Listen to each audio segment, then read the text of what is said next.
Alright guys, welcome back to today's video. So basically what I've done is I've gone through multiple Craigslist ads, looking through all the reptile enclosures, all the reptiles for sale. So what I'm going to do is we're just going to look through some of the roughest looking enclosures that I've come across with animals still inside there. So they are selling the animal and the enclosure. Now I'm not doing this video to hate on anyone or to bring shame to anyone. I'm just doing it because I'm honestly interested to see how other people keep their reptiles. Hopefully you guys can see some things that are wrong with these setups, and hopefully you can learn something from seeing these setups. So we're just going to go ahead and start with the first one here. I'm going to be looking down because I'm going to be reacting to the picture. So this first one is pretty rough, not going to lie. The first thing we're greeted with is two adult looking ball pythons. But I doubt they are fully grown yet. And I can't tell if they're male or female. It did not say that in the ad. But nonetheless, if they're both males, that is very dangerous. You should never house two ball pythons in the same enclosure unless it's for breeding purposes, which would be a male and a female ball python. But other than that, the tank is just really, really small. I'm pretty sure this tank is a 24 length by 12 width by 24 height. So it's just really sad how small this enclosure is, especially for two ball pythons. Honestly, I wouldn't even put one adult ball python in this enclosure. And as for decoration, they've got one hide and one water bowl. That's pretty much it. So I can't imagine what it's like for these snakes to be living in this. It's pretty rough looking, to be honest. And one other thing I would say about the two ball pythons in this tank is the substrate of choice. It looks to be some sort of wood shavings like aspen, some dry wood shavings, which is not really good for ball pythons. I would totally recommend that for corn snakes. Aspen is perfectly fine for corn snakes.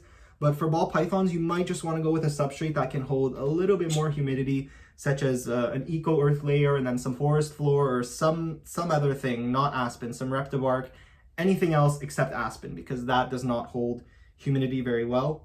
Unless this was a very humid area, then maybe that's why he did that, but I don't know. I don't really like the aspen, to be honest. All right, so another ad I came across is another ball python enclosure, of course. So this one is looking a little bit bigger, so that's pretty good. I'm pretty sure there's only one ball python in here. The ad didn't mention how many there were, but it did say ball python and enclosure for sale, so I'm guessing one. But with all that space and even the height, it's just pretty sad that there's only one water bowl and one rock in the corner and one hide. So that's pretty much it. Three things in this whole enclosure, which is not very good, especially for an enclosure this big. There should be more enrichment. There should be more things to climb on, some cork bark. They would just really appreciate that. Snakes, especially ball pythons, corn snakes, all these all reptiles, they really, really need enrichment. They need stuff to explore, things to enrich their brain and enrich their mind and help them grow properly and have a good life. That's really what they need. By the way, they're not all ball pythons. It's coming in order of how I search them. So we're going to look at some bearded dragons, some turtles, some things like that, some lizards. We're going to see everything. We're just going to go through a lot of different reptiles. So this third one right here is another ball python enclosure, and it's not looking too good, to be honest. So we don't see the full enclosure. I'm guessing we're seeing half of it or maybe just where it ends. But the first major thing that I would say is the water bowl does not have any water in it, which is pretty scary and not a really good thing to be posting. They should have at least topped it up before they took a picture of it. But that just makes me wonder how long this ball python has gone without water. They should always have fresh water readily available to them at all times, so in case they want to drink whenever, they can get it. It's not really nice to leave them without water. So other things I would say about this enclosure is there's two hides. It's okay, like at least it has places to hide. There's nothing else. There's no climbing structures, and really like the bedding there's like under an inch of bedding. In some parts of the enclosure, the bottom of the tank is showing. So like, I don't know. So I would have gone with a little bit more bedding in this situation. On to the next one. Okay, so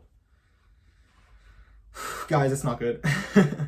So I don't know if this was a breeder of some sort, but if we're looking at this, to be honest, there is nothing in this enclosure. But there was two photos. I took the second one. There was one just generic black hide box in there. You could probably see where it was in the corner. But come on, there was just one hide and one water dish. But that's it for this beautiful snake that is really big. Like, I don't know if it's a male or a female, but I can just tell you this snake is bored out of its mind. Like these reptiles and these snakes and these lizards and these iguanas that people buy when they're super tiny, they need enrichment. They can't just be put into a small enclosure with some substrate and a water dish and a little plastic box for a hide. Like, that is not going to do it. I don't really have anything against paper towel, but it just kind of makes everything worse in this situation because of how bare the enclosure is. Honestly, it kind of looks like the enclosures that Brian from Snakebite sets up, so not really good. All right, on to the next one. So we have a change of animal here. We're looking at a leopard gecko enclosure. You heard me say that, right? This is a leopard gecko enclosure, which is so sad, I have to tell you. It just looks so depressing. There is one hide and one dirty looking water bowl in the corner. That's it. There's nothing else. It looks like it's some sort of excavator clay. I can't tell if it's loose substrate, which for leopard geckos, you should never have loose substrate because it could cause infaction while they're eating. But it's just so barren. Like, it's a desert in there. There's just some rocks, some dust, I don't know, guys. It's really bad. But we're just here to react and to see how other people keep their animals, and this is not it. It looks to be an 18 by 18 by 18 Exoterra, and I think I know how this leopard gecko ended up in here. It's because Exoterra sells these horrible kits, calling them starter leopard gecko kits, which is 18 by 18 by 18, and a lot of people get them and expect to keep their leopard geckos in there forever, which I would never recommend buying an 18 by 18 by 18 for really any lizard. Like no leopard geckos, no fat-tailed geckos, no crested geckos, like maybe some smaller species, some spiders or something like that, but never put a leopard gecko into an 18 by 18 enclosure because it's just going to outgrow it like within 6 months. But other than that, it looks like they have an LED light in the right hand side of the tank. I don't know what it's pointing to because there's nothing there. But yeah, this is just really bad. Like, 95% of the enclosure is unused. There's nothing there. This leopard gecko must be bored out of its mind every single day, just pacing and sleeping and doing nothing. This one is really bad. Oh my god. Okay, so what you are looking at here is another ball python enclosure, and it's really bad. Like, I can't even deny it. It's really bad. It looks just like a not very healthy environment around it, and there's one hide and a dirty looking water bowl with something in it. This is a ball python. Sadly, we don't get to see what the ball python looks like, but I bet you it's pretty big. It has one really big hide, which is nice. It's nice that they provided a hide, but ball pythons really need a lot of enrichment and a cool side and a warm side just to thermoregulate. They need to be able to choose where they want to hide and be protected, and if they want to digest, or if they've just eaten food, if they want to digest and be in the hot spot. But this ball python has no choice. It's just got one hide, so the owner is probably like, you're going to get this hide and you're going to like it. And sadly, the ball python can't do anything about it, so it's just going to slowly waste away in this enclosure. If you're keeping your ball python like this or without a lot of enrichment, just try to change it. It's not your fault that you didn't know, but once you find out, you must correct what you're doing wrong with your care, because if you don't, then you're just not a good person. Sorry. All right, so this next one here is actually pretty cool. I'm not gonna lie. It looks like it's, well, we can see there's a leopard gecko right in the middle, but honestly, I really do like the aesthetic of this enclosure. I like what they were going for, and I honestly have no complaints about this, except I would have just liked it a little bit bigger. Really nice. It looks like a rainforesty vibe with a lot of moss and the little fountain in the corner. I only see like one proper hide, but I don't know what there is in the corner. Maybe there's something behind that mushroom that we're not seeing. But I really just love all the greenery, and the moss mat is, I don't really like the moss mat, but at least it's not a loose substrate. Could be missing a humidity hide, but who knows what the humidity is in that enclosure, but it's always nice to provide a humidity hide. Other than that, it's just too small, I would say, but I really do like it. All right, brace yourselves. So these are two red-eared slider turtles, and I'm gonna show it to you right now. Frustration, like you can just tell the frustration. So this looks to be like one of those PetSmart turtle kits. You can tell because the filter is like cut into the side of the tank, which is usually with these kits.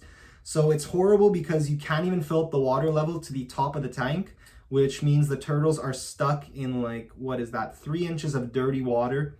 And 2 turtles on top of it, 2 big red-eared sliders that are going to get even bigger. There's no basking dock in this tank, which really alarms me. And the shells of the turtles kind of look like there is some white spots and some shell rot developing, which I'm not surprised because of the water quality and no basking spot. And it looks like there's no heater in there. Well, there is a heater in the back corner, but like half of it is not even in the water, which is really concerning because that could just explode. This is just not a good enclosure all around, guys. So that's that. Okay, so it's time for a brief intermission. We've gotten a couple down. We've got a couple more to go. Bear with me here because it doesn't get better. So we have another red-eared slider enclosure, which is not looking the best, to be honest. So in this enclosure, the tank size is actually really interesting. It looks like a really big tank, but I just want to know why it's filled up like not even halfway, not even a quarter. It's just like, again, 4 inches. So like, what is up with these people halfway filling their turtle tanks? Like, do they not realize turtles like to swim? Turtles are aquatic reptiles. They like to swim, and that is not a baby turtle either. So it should be filled right under the edge, so that way the turtle can't jump out. But it needs at least like 60 more gallons in this tank. Other than that, it's an okay tank. Again, it's big. It's got gravel, which for my turtle, I can't put anything in the bottom of the tank because he'll just devour it. He'll eat rocks straight up, which is not good. Yeah, he's got a basking dock made out of cork bark, which is pretty good. He's got 2 lights up there. A small filter, which maybe that's why he doesn't want to fill up the tank all the way, is because he'll have to buy more filtration. But that's just a sad situation for the turtle. All right, so we have 4 more enclosures to go through. We've got some corn snakes to go through. We've got 2 bearded dragons to go through. So the next enclosure is a corn snake. It looks to be maybe an adult corn snake. I can't tell if it's a male or a female, but it's got some aspen in there. I like the aspen bedding. It's got 1 hide and a water dish. That's it. There's not enough enrichment in it. There's nothing to climb on. There's nothing to hide in other than the hide right there. So that's that. It looks to be like another 18 by 18 by 18 enclosure. I can't really tell. Correct me if I'm wrong. All right, the next enclosure that I'm showing you, and I'm showing you the whole ad here except the description. It's just a little crazy because we're going to look at the price. It says $400. Now, if you look at the enclosure, it looks like one of those $10 plastic critter trail cages, which are like 10 bucks at the pet store. So I don't know where they're getting this $400 price point from. We only see like a quarter of the enclosure. But first of all, $400 is like Exoterra tank territory. It's like Zoo Med tank territory. You're getting an expensive tank territory with $400. I don't know what the morph of the corn snake is. Sorry, I'm not really good on morphs. But I don't know if that's worth like $380, just the corn snake.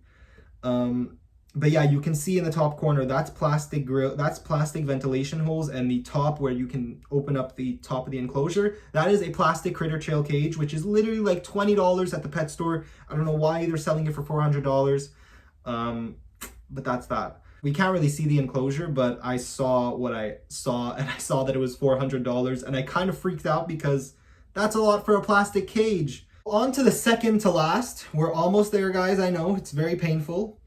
But this is a bearded dragon enclosure. It looks to be on the small side, but that's not what I'm commenting on here. I'm commenting on just how dirty it is. I can just smell the tank through this screen right here. I can smell how bad this tank is, especially with the unpicked up waste right over there by the basking dock. That must smell horrendous. And there's just so much food everywhere, like everywhere. The whole tank is cluttered with food. It just doesn't look nice. It's not a good look. Like, at least they could be spot cleaning or like taking out, like at least replace the moss mat before you post this on Kijiji. And if you are wondering, I lied. I'm not on Craigslist. I'm on Kijiji, which is the Canadian version of Craigslist. But we still have bad reptile owners in Canada, so that's why this video could be made. But despite the dirty tank and the little bit small size, the bearded dragon does look relatively healthy. Looks nice and well fed, which is pretty good. It's a good sign of the owner. At least there's not neglect going on towards the animal, but there is definitely neglect towards the upkeep and the maintenance of this animal. All right, guys, we've made it to the last enclosure, and it's very sad. It's not better. It's really bad. Have you seen it? Because I've seen it. And you see it. And it's really bad, guys. Like, it looks like a giant bearded dragon, a really healthy bearded dragon. But like, what is this? There's no hides, there's no decorations. It just has a pile of rocks to bask on. Oh my God, guys, like, I really can't. Like, my brain is fried after looking at all of these photos. And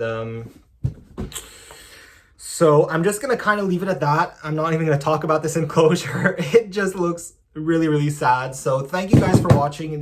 Making this video has just made me want to go and completely redo my snakes enclosures and just give them a lot of love, because it's just really sad seeing so many animals in improper conditions. So I'm sure these owners care about their animals because they are posting them online to be rehomed. They are trying to get them into a better situation, but it's just sad to see that they were purchased in the first place, and then whatever happened, they lost interest, or whatever happened, they can't afford them anymore. It's just a sad situation. I hope you guys enjoyed this video. Ooh, I hope you enjoyed the company in the background. It's my pineapple Connor. I've had her for about like 2 years. She's really chill.